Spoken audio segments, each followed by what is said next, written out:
All right, well, why don't we get started? Thank you so much to this committed crew for staying here till the last sessions of SCM. If you haven't done so already, please make sure you download the mobile app. You complete your pre-post tests and evaluations within the app so you can claim CME credit. Presentation slides are available within the app for most presentations. And please consider making NKF your professional home. Without further ado, we will have two presentations in this session, both about 25 minutes and then some time for question and answer. You can put questions into the app in real time if that's the easiest way to remember it, or you can come to the mic at the end of the session. Our first speaker is Dr. Adina Voculescu. She's a general and interventional nephrologist and director of ultrasound in nephrology at Brigham and Women's Hospital in Boston. In addition, she's an assistant professor at Harvard Medical School. And we're really interested in her presentation today. Whoops. Hi. Sorry. Thank you for being here, and thank you for the introduction. Vascular access, actually really important for all of our patients, right? I think 80% or 90% of our patients that we take care of as nephrologists are on dialysis. So I think we think way too little about it, or our efforts are not strong enough as general nephrologists. As you've heard, I am a general and an interventional nephrologist, so I have this unique vision to access care that helps me tie things together, and it's something that's really close to my heart, to make nephrologists and any practitioner in the dialysis field understand dialysis access. It is complicated, and I think we are paying too little attention to it, in fact. My journey started in Germany. I am a nephrologist by training from Germany. I've done a lot of imaging there, ultrasound specifically performed by the physicians. I was surprised to find it here and not done by the physicians until POCUS has come along over the last years. And I was doing transplant nephrology. After my transition to the United States, I did learn to interventional nephrology, so I went a step into looking at accesses, fixing fistulas, and it was the aha moment where I thought, okay, I knew nothing my entire life as a nephrologist about vascular access, and it is really embarrassing. So I'm excited to talk about access, and I know these are the questions that we have, like who, when, what, and where. And you may not always be involved in all these questions, but there are certain things that I would like you to think about. I have no disclosures. So identifying the patient who requires an access at the right time, that is one of our main jobs as nephrologists. Differentiate about between the different access types and select the most suitable option. Well, it's probably not going to be you deciding this, right? It's going to be the surgeon, but you may have to help them make some decisions and apply best practice strategies for site selection and longitudinal care. All right, well, end-stage renal disease, if you need to dialyze someone whichever way, you need access. No dialysis without dialysis access, so that is the lifeline for everybody. Your choice of access will impact the survival and the complications and the life of the patient and the quality of life of the patient. And yes, our goal is the right access at the right time, for the right patient, but that's not an easy question to answer. So I have one question where you can all participate, and this is the 82-year-old patient who has hypertension, diabetes, coronary artery disease, heart failure, CKD 425, currently 15 milliliters per minute GFR, and is admitted to the hospital with shortness of breath and edema. Otherwise quite active, despite 82 years old, and she's working, helping her daughter, and she had no weight loss and no change in appetite. So you are the nephrologist who has to decide the access. What would you choose? Please choose now.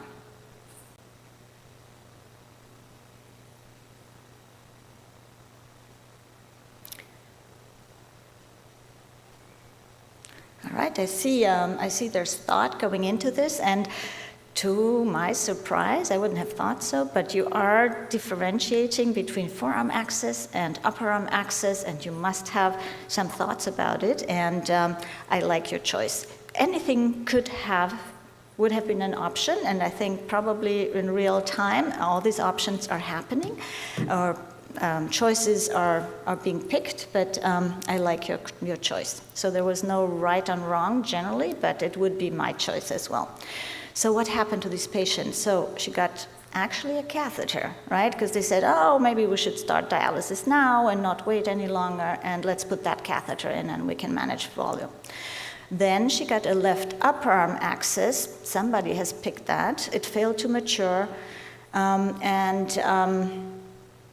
then she gets the next access in the upper arm, and that is complicated by Steele syndrome. It's being banded. It has several procedures. This is going automatically forward, but okay. That access is abandoned again, so we are already at access number 4. Now, another catheter. This time it's not easy to put them in, and I know when you don't do procedures, you don't perceive these things as difficult, but kind of getting back into a vein that is occluded is complicated. Gets a forearm, a proximal radiocephalic access. That needs to be revised because the veins are too deep. You have an angioplasty, you have a revision, you have again angioplasty, and then finally, she does have a patent access. How can I stop this from going so fast? I'm sorry. What has happened over these 7 years? First of all, the patient is alive. You wouldn't have thought so, but yes, she's still living. She's had 4 catheters, 2 fistulas, 2 grafts, 4 surgery, 2 surgical revisions, recanalizations, banding for Steele, and vascular interventions. So what do we learn? 1, you may be surprised how long a patient will survive. 2, it is complicated, and every single access has been applied in this patient. So you can't just say, oh, I'm going to pick the fistula, and then it's all done and over. And 3, you need an entire village of people who actually make decisions here. So, right, we want to pick the right access, but it may change over time, and it will be a fix over and over and over again to make it work. But what choice do you have? You have no choice. You have to fix that access. You have to make something work. Okay, so still we need some strategies, and first of all, the when. When should we nephrologists think about it? And the KDOQI guidelines say consider it to create a fistula or a graft in any patient who needs dialysis, and think about the life plan. So that says, yes, you have to think once, twice, 3 times, 4 times, forever for these accesses.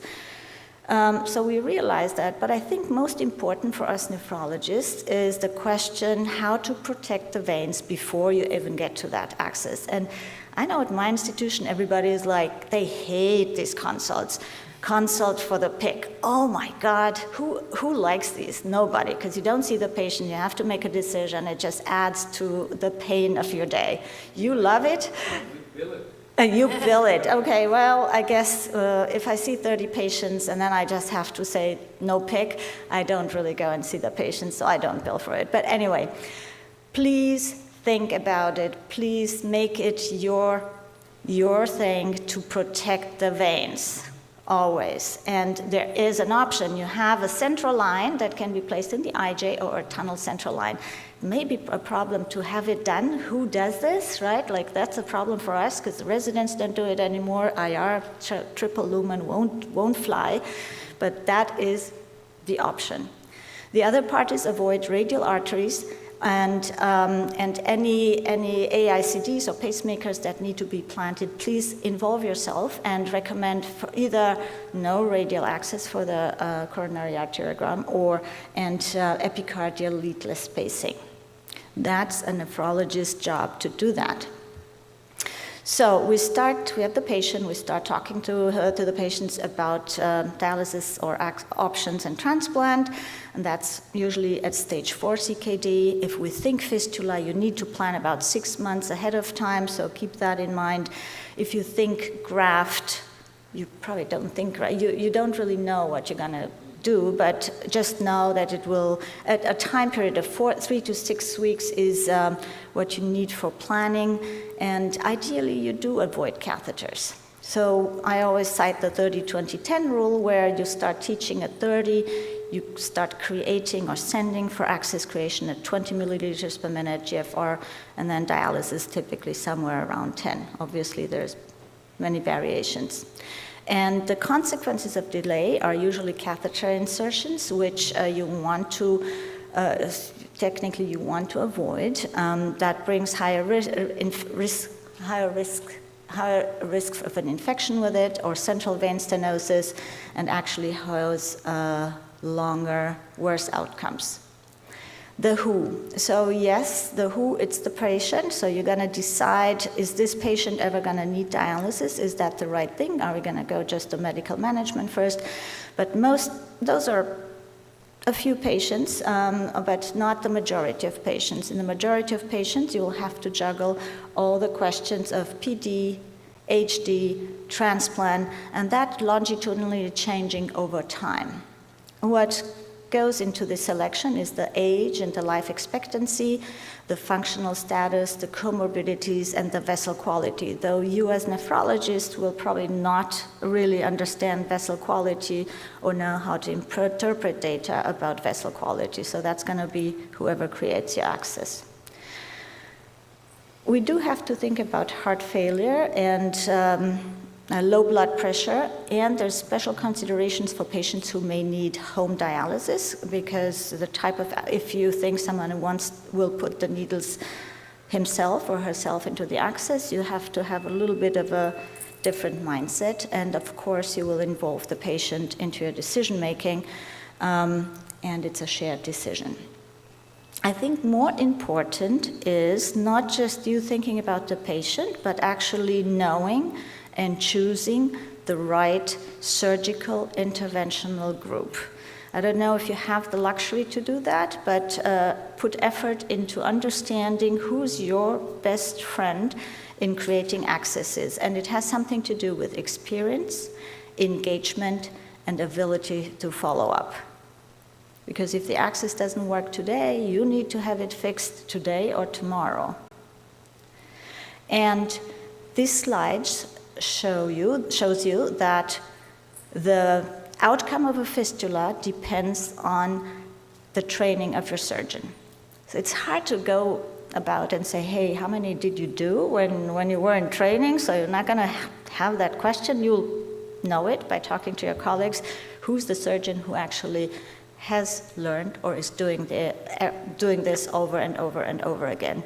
So anyone who has less than 5 accesses in a year will not have a good outcome. So you are not so well served if you have that set up. So the more you have done, the better your outcomes will be. What is important in the aftercare is not only that they know how to create the access, but also that they do their follow-up care. So check at 2 weeks to make sure that it's alive, and then check at 6 weeks to see if maturation is actually occurring or the access needs maturation. And most the accesses will need some sort of maturation procedures. Just know this is what needs to be done. I wouldn't consider it as a failure. Veins don't like what we're doing with them, so they will react to anything you do to them, so you will need to fix it. Don't think, okay, doesn't work, so I'm going to give up on it. No, you just need to fix it. And fixing is, at times, actually quite easy. So what? We're talking about fistulas, graft, and catheters. So by the Fistula First initiative, we all were pushed to create more fistulas. And, well, the country was pushed to create more fistulas. And the outcomes may have been very variable. And meanwhile, there's an acceptance of, well, we can place grafts, we can have patients with a catheter. Nevertheless, the mindset of creating a fistula should be still there. It just takes work, but it is the better access for the patient. Catheters, they should be there for short-term use, not for long-term. Yes, you may have a few patients who really have no options, but if you really have a group that tries and comes up with all sorts of solutions, you can get everybody away from a catheter.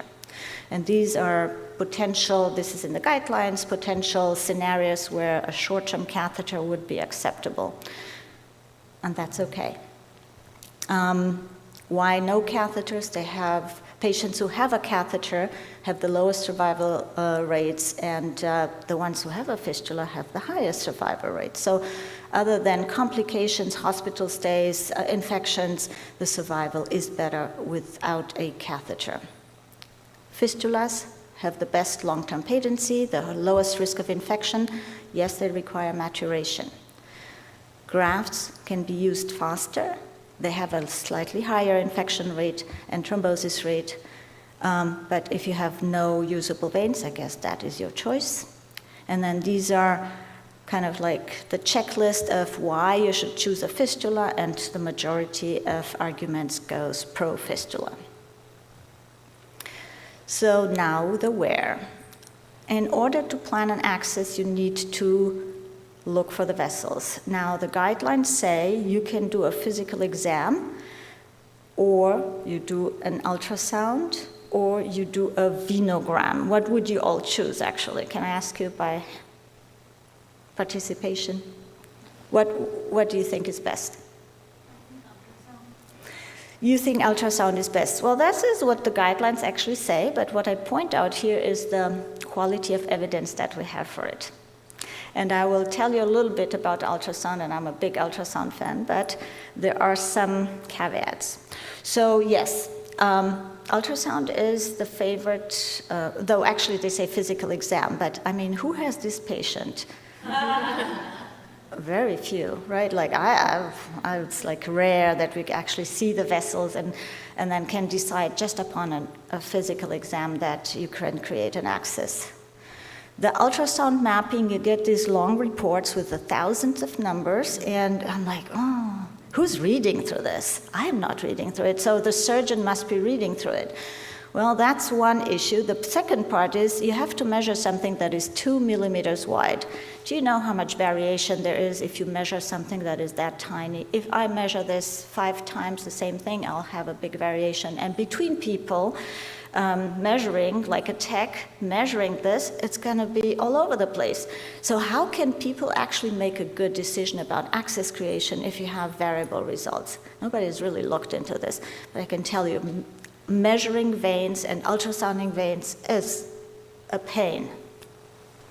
It's hard, and you get very variable data. The second part that comes into it is you have to make sure the protocol was right. And what is the protocols? Or one question is, do they actually use a tourniquet?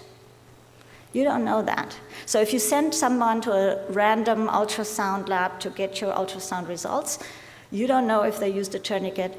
You don't know if the room was heated up at 75 degrees to actually maximally dilate the veins. So just sending it to a special or separate institution to get the ultrasound is actually probably not a good choice. But if your surgeon is doing the ultrasound himself or herself, that may be sufficient. You don't see the central veins too well, and as I said, I find them very confusing. If you print out several reports from several institutions, you're like, oh my God, I don't know how to read this. So we do venograms, and venograms give you this map that you can actually see, and the surgeon can actually see the entire map of the arm. So it's a little bit easier to kind of imagine how the fistula will evolve. The second part is sometimes you may be surprised, particularly younger patients, that sizes as 1 to 2 millimeters can actually within 1 year develop to this huge vein that is over there, particularly in a young patient. And what is the key to the success? It's not just the ultrasound or the venogram, but actually doing the ultrasound post-arm block. So the surgeon who has done a lot of accesses will do this, and then we'll see the veins that are then all of a sudden nicely dilated, and it allows to a much higher incidence of creating fistulas and creating forearm fistulas. So it's more detailed than you think just by the guidelines. The guidelines say, yes, start distal. to proximal, and one of the main reasons being you preserve veins. So if you start arterializing the vein at the wrist, over time all the vessels towards the heart will actually start growing in size, in wall thickness, and mature. So if you have to move from the forearm to the upper arm, your veins have seen flow, and that is a good thing. Non-dominant arm or not, well, that depends on is the vein there or not. So you may say, okay, protect the veins in that arm, but actually maybe that's not the right arm to protect. So it's a little bit difficult to make that recommendation. Heart failure patients. So the heart, if you look at patients that are very, very sick, then it's interesting to see that for most cases they actually say you should place a catheter. I kind of disagree sometimes with that, but at least there's another thought about heart failure, low blood pressure, to choose an axis that is as distal as possible in the forearm. And why is that? Because every axis has hemodynamic effects on your heart system. And what happens when you create a fistula is you decrease the vascular resistance. It has an immediate increase in flow in that arm. So the usual flow is about 70 cc's per minute. In the moment you create the fistula, it goes to 700. And it can be as much as 2 liters or more, and that can increase the risk of heart failure. So there's a lot of cardiovascular changes that occur over time because of this fistula, but it should not make you think, I don't want a fistula because of this. It should make you think, there is a connection between the heart and the axis, and there's something that I have to keep in mind at all times for my patients, because there's ways to approach that. And how? What is different? So not all fistula are the same, but the difference between axes is actually the flow volume through this axis. And I think as nephrologists, we don't think enough about that. So flow volumes. You are all familiar with maturation flows, right? You think rule of 600 cc's per minute have to be there to use the axis. But who's actually thinking about the high flow? And how is high flow defined? So I wrote here greater 1,500 to 2,000 milliliters per minute. Do you all measure that? Do you think about it? Do you send people for the measurement? You don't. Do you have it on your machines? Some of us have it. Is anyone looking at them? I can tell you, well, I get them delivered and I pay attention, but I know most people don't think about the high flow. And that is one point that I want you to take away from today, that you have to think about the individual flow volume of any axis that you see in your life, because that affects the patient. So just by design, forearm axes have typically a lower flow, not always. So just by saying I want a more distal fistula, it's actually the flow that will be lower as compared to any upper arm axis that has typically flows in 2 liters, 3 liter range. So beware of upper arm axes. Now the reality is that in the United States, maybe 25% of patients have a forearm fistula. So it doesn't seem to be very popular. Why is that? Because we wanted axes that mature fast. If you create the connection at the upper arm, it's a little bit easier, it's not so tiny, it just matures faster. So unfortunately, that is the reality. But, and this is the experience I have in our center, is with our dedicated vascular surgery team, we actually create not only up to 90% of autogenous axes, like fistulas, but of these, 80% are in the forearm. And even in grafts, they are created in the forearm. Now, people say, well, they need more care, they're not working so well. And this analysis shows that, looking at over 50,000 patients, that actually forearm and upper arm fistulas have comparable long-term patency and usability rates, that you have fewer interventions for steel in the forearm axes, but yes, you have worse outcome in a center that doesn't do this a lot. So again, the surgeon and the interventional team play a role. And there's actually a quite easy fix, and that's called banding. Have you ever sent a patient or seen a patient? Did any of your patients have banding for their fistula? Okay, so why is it easy? Because it's a minimal incision that is needed. You see these 2 incisions here, you tie a knot around the vessel, and then you reduce the flow. That's called an inflow, creating an inflow stenosis. This is your stick zone, this is the artery, and you actually cause a narrowing that regulates the blood flow going to the axis. The key here is that you actually make it really 3 or 4 millimeters. That's very tiny, so you use a little device to kind of know how tight you're making the knot, and to measure the blood flow during the procedure to know that you actually have achieved the right flow. So, how do I think about access? Well, anyone who may have a life expectancy of 1 year, sometimes hard to predict that, but there are calculators. Maybe I would go to a catheter, see how long they survive, and then actually proceed with a fistula or graft creation, while always keeping the flow in mind. If your life expectancy is maybe not great, and you have a high risk of failure, moderate functional status, well, look at fistula options. If it is easy to create for your surgeon, then do that, or a graft. It's fine, it can be kept alive with procedures. Again, try as distal as possible and look at the flow and send them back to the surgeon to reduce the flow if it's too high. And anyone who has a long life expectancy, of course, start as distal as possible.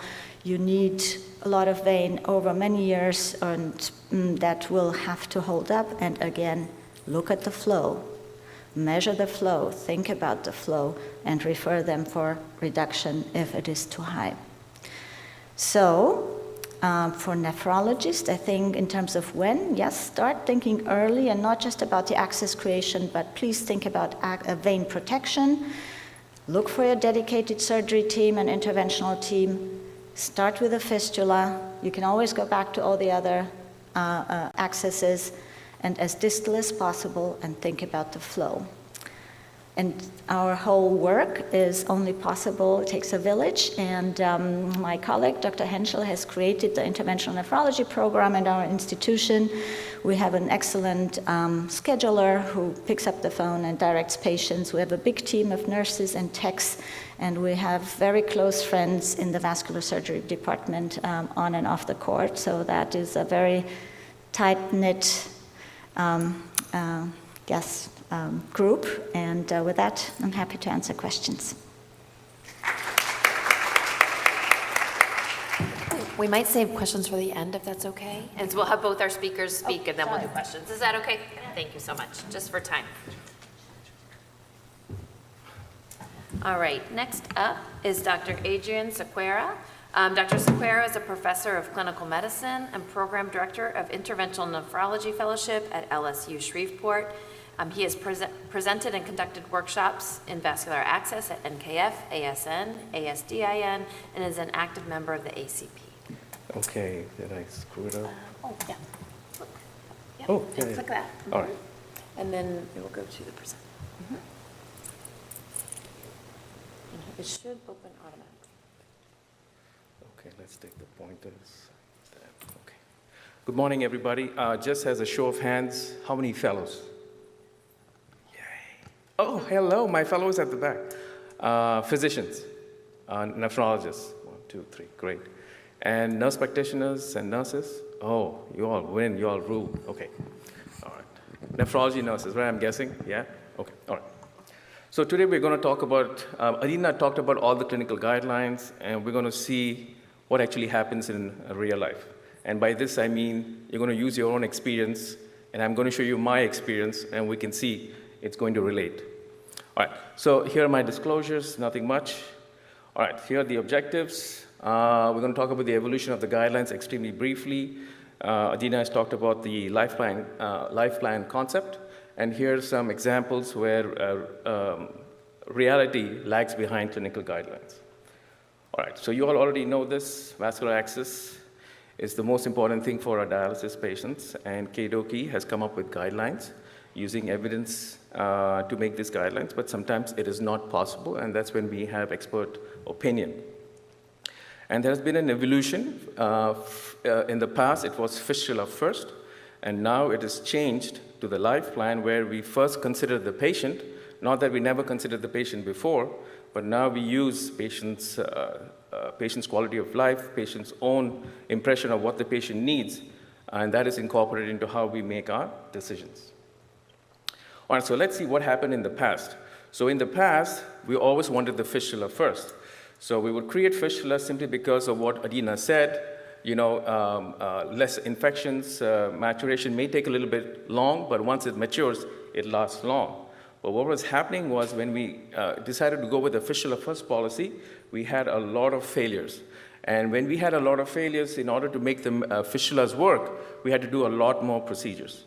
Because we wanted the fistulas to succeed, and because the primary failure rate was very high as 70%, we would go ahead and do preoperative vein mapping.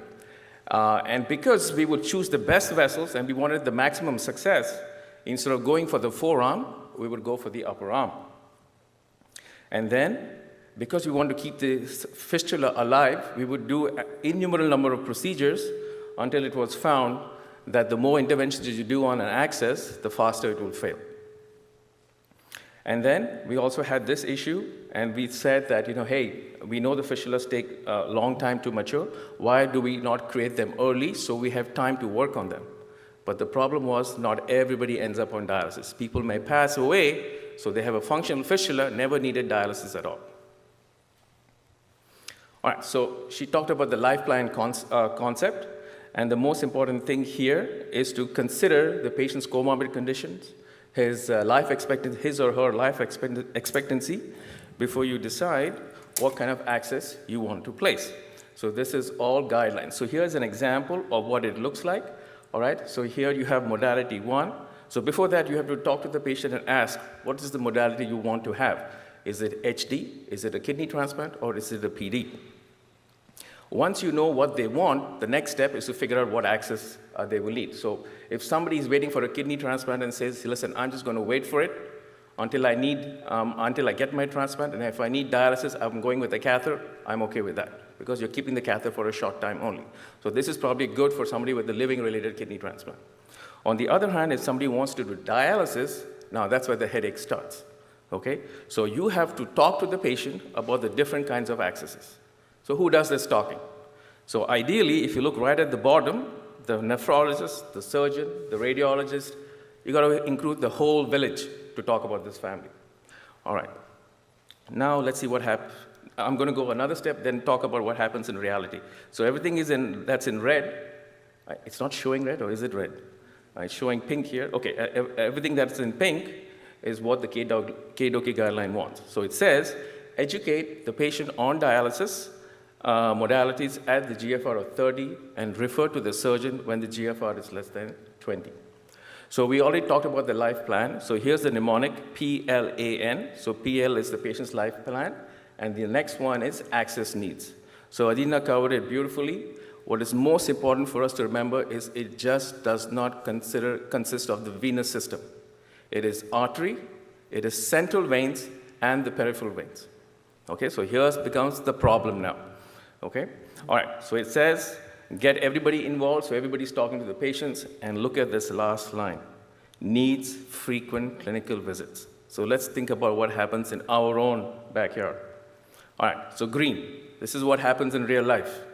Nobody talks to the patients. I have my own fellow here, and I will tell you, right, it'll be GFR 20, and have you talked to the patient? Nobody has talked to the patient.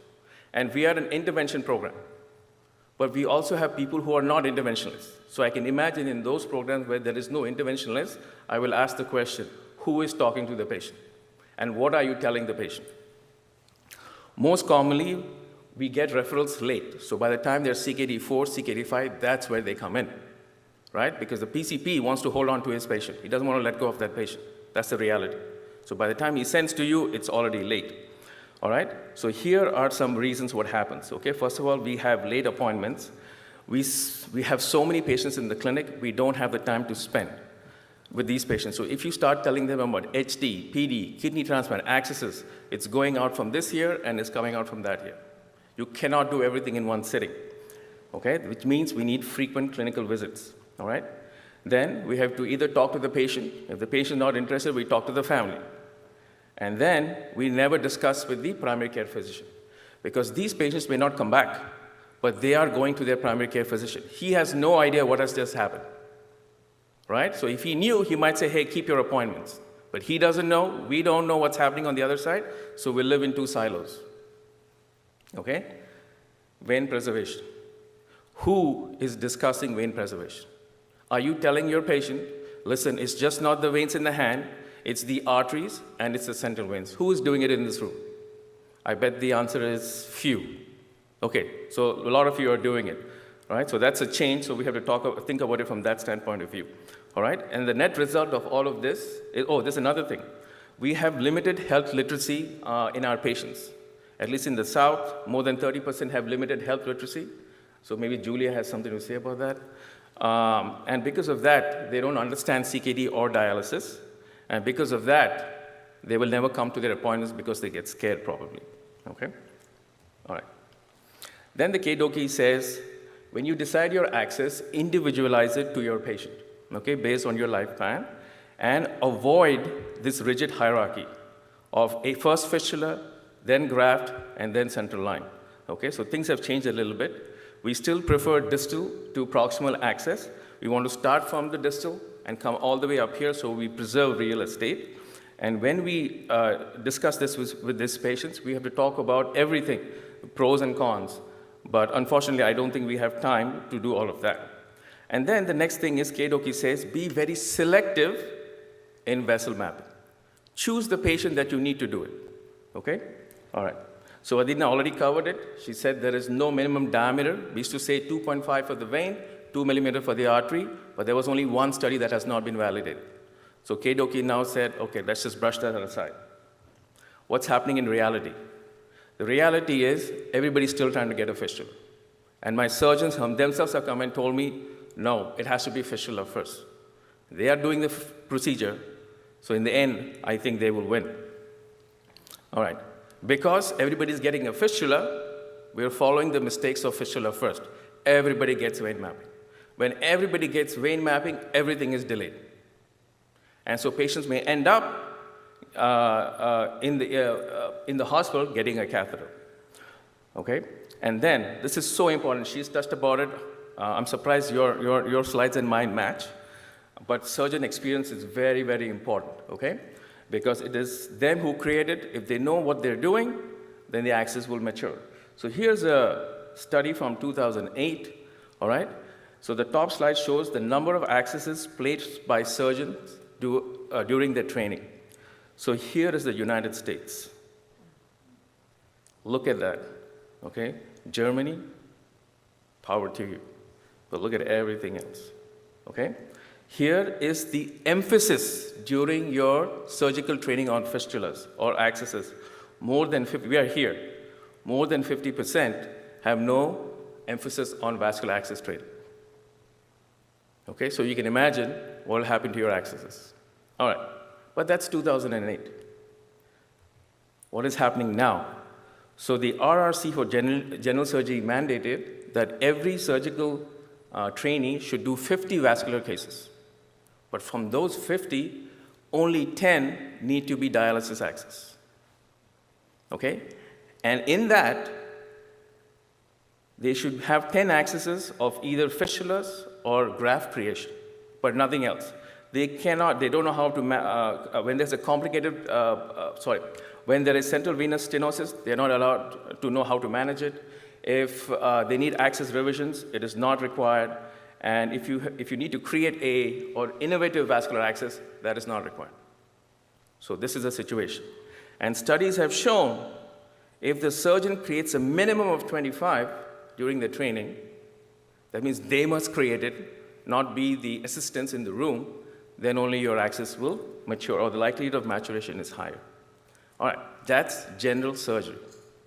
But we have somebody else who can help us. And that is your vascular surgeon. So let's look at the vascular surgery situation. So here you have vascular surgery integrated. That means you come out of med school and jump straight into vascular surgery. They are creating a minimum of 30 fistulas, 13 grafts, and they're allowed to revise. But what is happening is they're going in as junior doctors. That means they're assisting. Let's go to the next set of vascular surgery training. This is the traditional.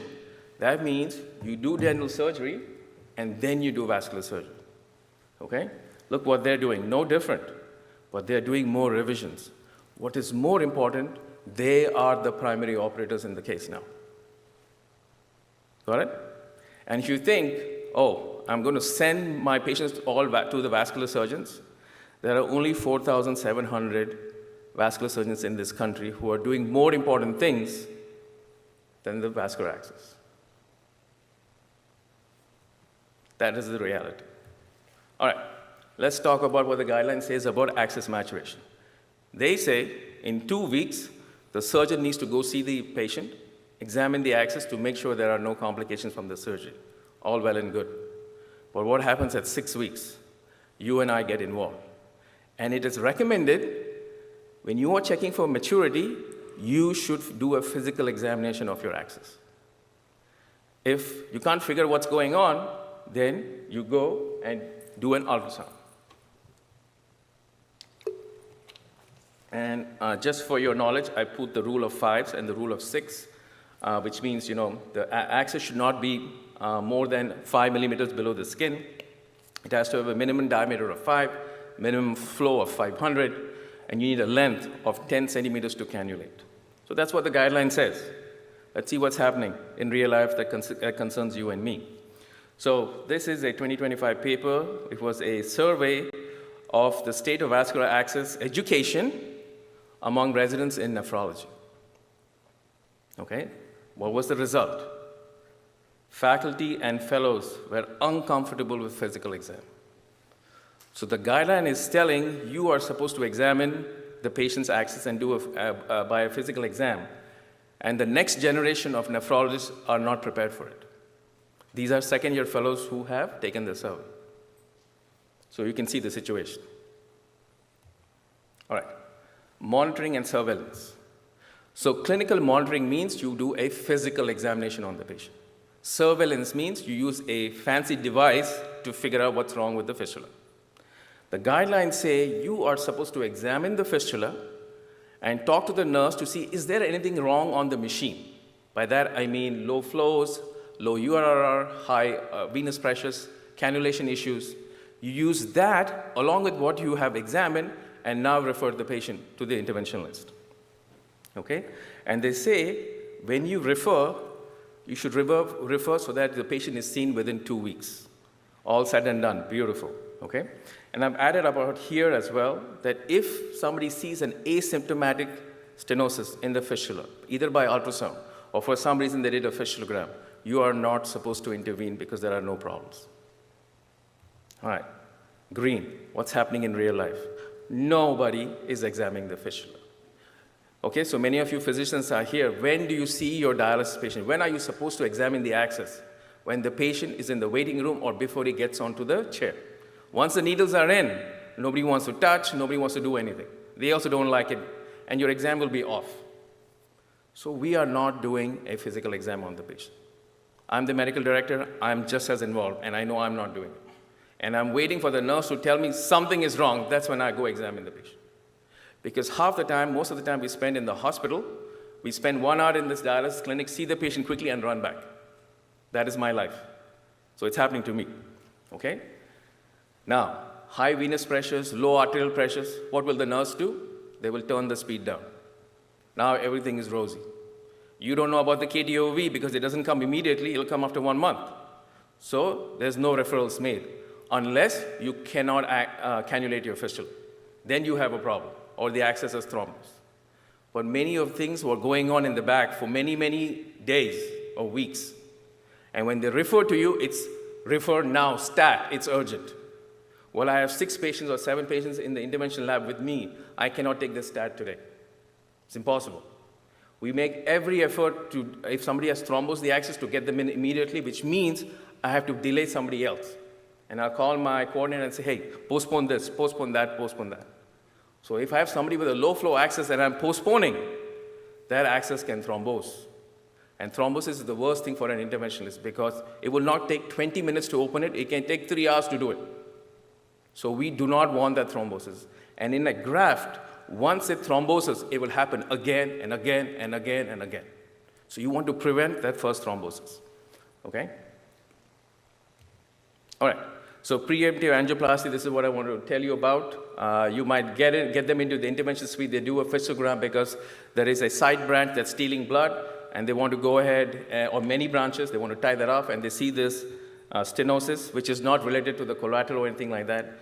Keidoki says, do not even touch it, because I showed you the more procedures you do, the stenosis comes back with a vengeance. Unfortunately, for some of us, we are still doing it, and it could be one reason could be experience. We have a fresh grad who's scared that the access will clot, so he goes ahead and does it.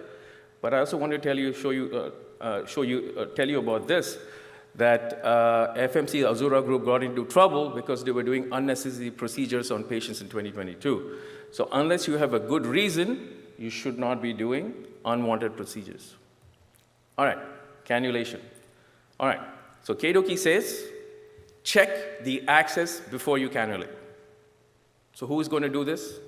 It is the tech, okay?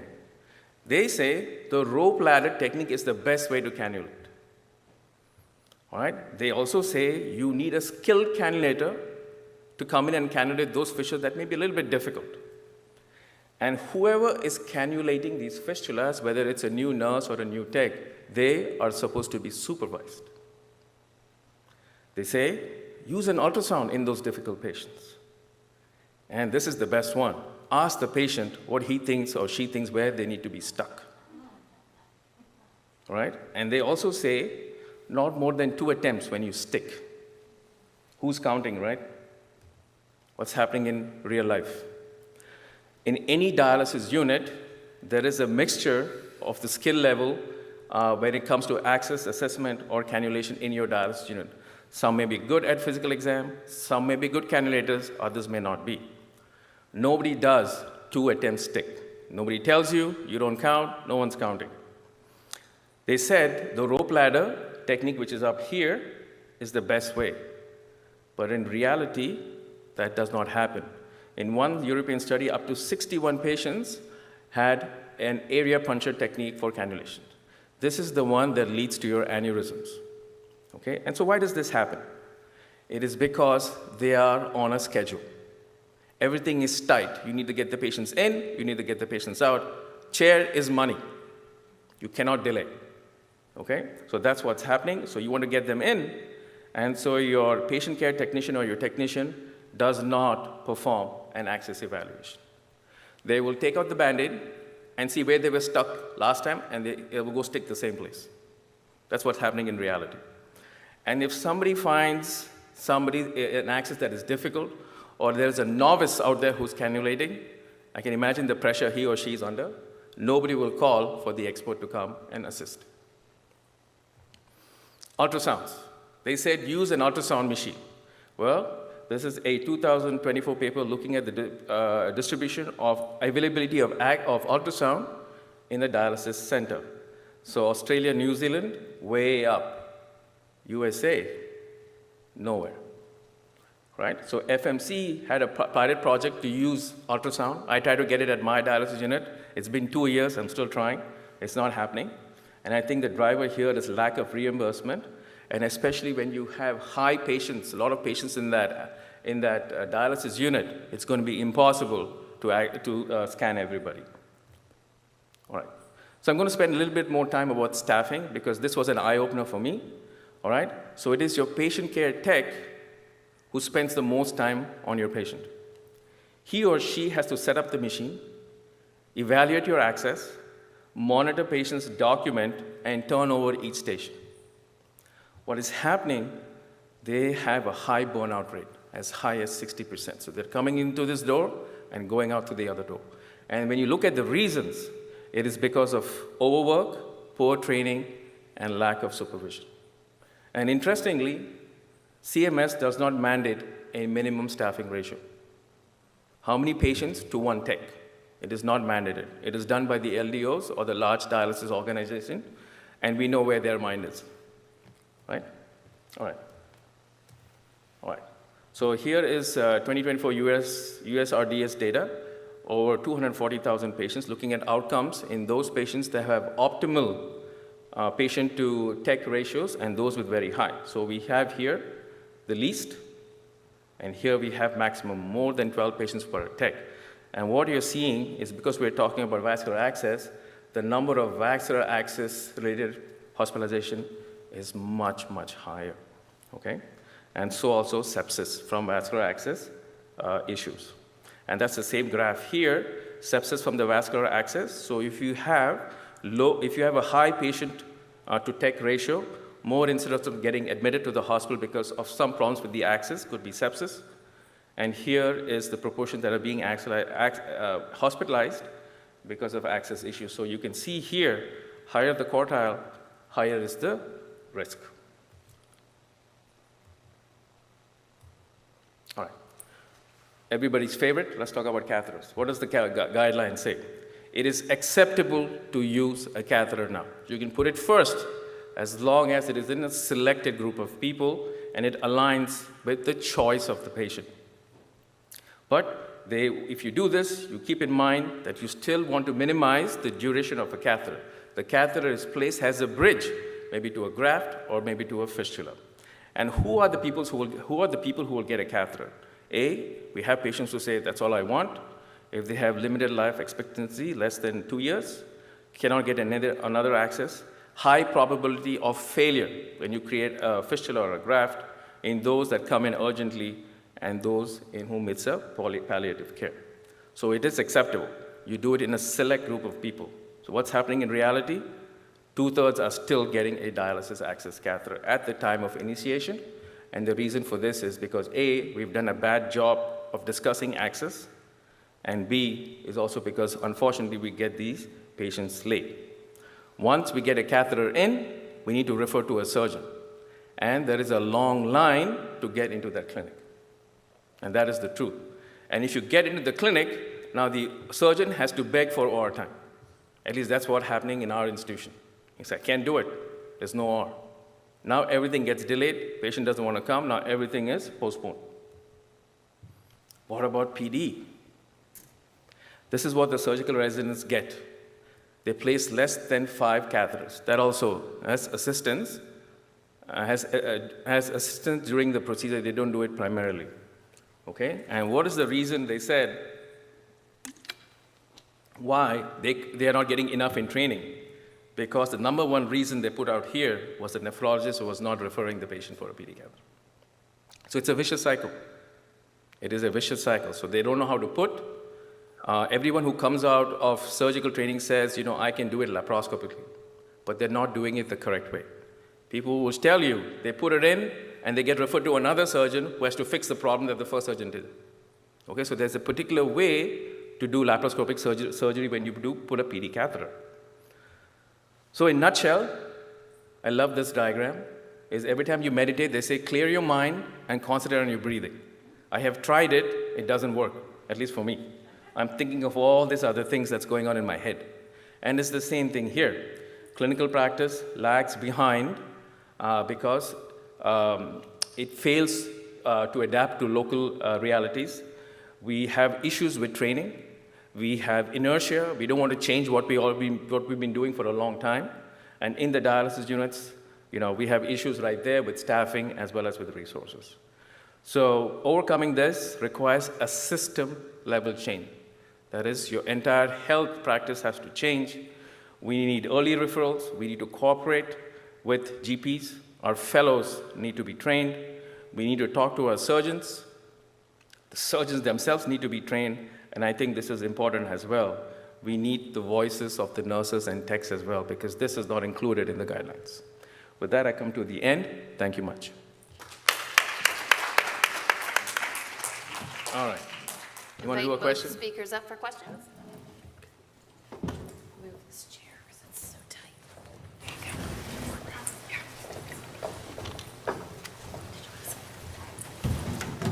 Sure. Great talk. Can you hear me? I can hear you. Don't need the mic. We can hear Great talk. Thanks. Tracy Towns, Bogart, nephrologist from Jackson, Tennessee. I just had 2 questions or comments. I'm like, what about the patient? I have a patient that I saw him in a CKD clinic, planned for access, ended up getting access, but it wasn't mature, so she ended up starting on with the catheter. But now she won't, she won't use the access. Yeah, what I do, and it's been some years now, and the access is still beautiful. And every time I see her around, so I talk about it, and she says no. So she still has this catheter. I don't pull it and not have anything if she's not going to let me stick her. So that's been kind of. I'm just wondering if you all have had this happen with you, any advice? Because of course I want to get catheter. We'll talk about infections and stuff like that, but still it just kind of goes in one ear after the other. And so I'm like, what do I do? Well, so I think we all have one of these patients, and if we say patient preference has to be accounted I for. know, so I'm like, That's it. That's all you can do. Overcoming the fear is constant talking. It's fear of needles, obviously, probably. because I was like, oh, why did you let me put this in? You weren't gonna let me use it. So I'm like, You won't know it ahead of time. Sometimes I suggest, let's just put the needle in, see how it goes, how it feels, but it's hard. So ongoing discussion. I've had it. I don't know what to do myself because if you cannulate, they will stop coming or they will start complaining. And if you're in a dialysis unit, every month they talk about what are the complaints the patients have about their physicians. So now we get a ding that people are complaining. I've had patients who I put a PD catheter and 7 days later came and said, take it out, this is not what I want. Right? So it's hard in your case. I don't know what the solution is. Maybe getting a patient champion, you can try, but I have had no luck, and I just leave it at that because I want the patient there and not miss his dialysis. Yeah. So the lesser of the two evils. yeah, yeah. Yes? We have trialed a peer-to-peer assistance kind of setup where a patient who has had a catheter for a long time was able to talk to the patient because they learn how to access and whatnot. That has helped in the past. Yeah. It's a little work, it's a little bit of pain to see if they're able to talk to each other in some cases. I think that's a I great like that idea. idea, yeah. And we had a talk not too long ago, someone, it was a the ASDIN where they have these patient groups, meetings, all the patients in a dialysis unit with teaching with amazing outcomes because patients were talking to each other and not you as a physician or the nurses, like we're not imposing things on them, but they exchange their experience. So if you can facilitate that, that's a great way to probably gain traction. But it kind of goes the other way as well, because sometimes if a patient has had an access and it didn't go well and they ended up getting a catheter, they're out there in the waiting room talking with the others and they're saying, oh, I didn't want to do it. Yeah. And so then especially if it's a new person that's starting, they're like, oh, I don't want to get it because this other person had. So we've seen it both ways. But go ahead. Go ahead. I think you just need to get, when that patient shift is on, or put that patient on the shift where the good patients are. That's what you need to do. Right, that's half That's what you need to do. Success with it, right? And my other one was like when, like I'm seeing patients in my CKD clinic and we've decided, we talk about modalities, they want to do PD. Yes, we're going to do PD, we're going to do PD, we're going to do PD. When it gets close to the time to start, I think I want to do the end thing. I'm like, if you told me that, I at least started working on the access, so they ended up getting catheters. Because of course in our dialysis unit, they're complaining to us about patients starting with catheters. And we're like, we're doing what we can to try to facilitate starting with fistulas if we can, but sometimes I've had multiple PD patients say they were going to do PD, and then it got close to the time, and it was like, no, I think I want to go in the center. So I'm like, now I've got to get this catheter and then work on getting access in. So That is a difficult thing. So FMC had a kidney advocate. This is a lady who would come, so whenever we had patients CKD4, CKD5 in the hospital, very close to dialysis, we would call her and she would come in and she would take their phone number and sit with them either at home or on the phone and talk to them everything for 1 or 1.5 hours. So by the time that patient comes out, he or she knows exactly what is going to happen. They would bring models, everything. Unfortunately, FMC decided to cut that job, fire that woman, and now they said CKD4, CKD3 is virtual, only CKD5 they will send that lady in. And I found that lady was a wonderful lady because people related to her, right? The African Americans, she was African American, so most of our patients are African American. She would relate beautifully. She would come and tell me stuff that I didn't know about the patient. But I would always call her, but FMC just slashed that position. So I feel if you get somebody who can talk, even a PD patient, show them what is exactly going to happen, it might help. Because like I said, I have put PD catheters and they've told me, take it out, this is not what I wanted. So what went wrong? What went wrong is we didn't get a patient there to show exactly, or videos, that how your life is going to be once you have a catheter. And sometimes I do send patients to our PD clinic. I go to the DCIs to try to get them some more exposure.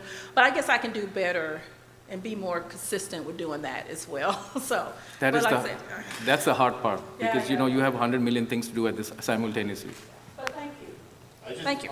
I have one comment on that. We have an excellent PD surgeon who will put in the embedded catheters. So as soon as they say they want to do PD, year a year out, I don't know, we put it in and it stays there nice and they've already committed.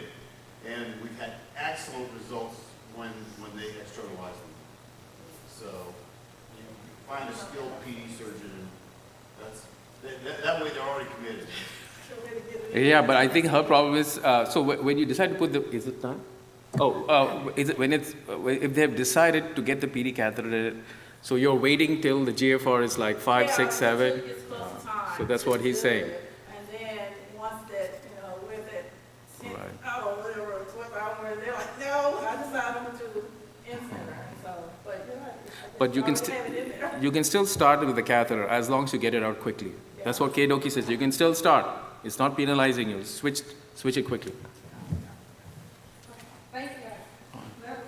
So, I worked as a hospitalist, also as a nephrologist. A lot of my patients in my area, always, most of them end up having catheters, and they come to hospital with sepsis, infection.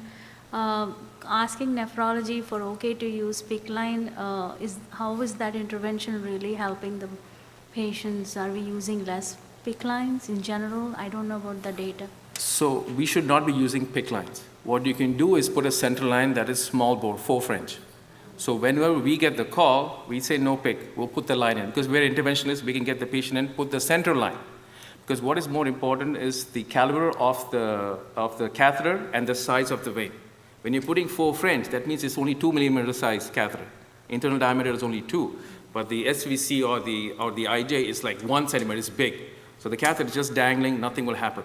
When you put a big, like an Aldol or a temporary dialysis catheter, those are big. So the diameter is bigger, and that is likely to cause more damage inside the vein. So when you do PICC, you're putting small bore, but you're damaging from here to here, right? So then I just will ask the IR to go with the central Yes. catheter access. Tunneled IJ central lines, that's the IR part. So unfortunately, that is only, it's intended for long-term use. So that means during that hospital, if you just need antibiotics during that hospital stays, it may be hard to convince them, because for them it's also time to put tunneled lines. So at the end, you need someone who places a central line. And that's hard to come about people who still know how to do that. The second part is, we actually advocate for femoral lines, which everybody shuts down right away the moment you say it, but it actually preserves all the vessels in the upper body. So get someone to put in a central line. I understand it's difficult if it's not tunneled, because that goes to IR, so you have someone to do it. Convincing people that, yes, it's okay to put in a femoral line for a few days if it's done correctly. The risk of infection is not higher, but it's a mentality that's very hard to overcome. Thank you so much. The other thing I will add to that is you need to have some kind of protocol to follow up so that the catheter can be removed. We've had patients catheters and nobody knows. Patients walking around with a catheter, why is it there? Antibiotic is done 3 months ago. So this is very important. So our ID people, they will ask us to put these central lines. We call them Broviex or Hickman, so we will put it in. But they will come to the ID clinic and they will call us immediately and say, can we take out this catheter? It takes only 2 minutes to take out that catheter. So from the clinic, the patient is sent to us, we pull it out, and the patient is gone.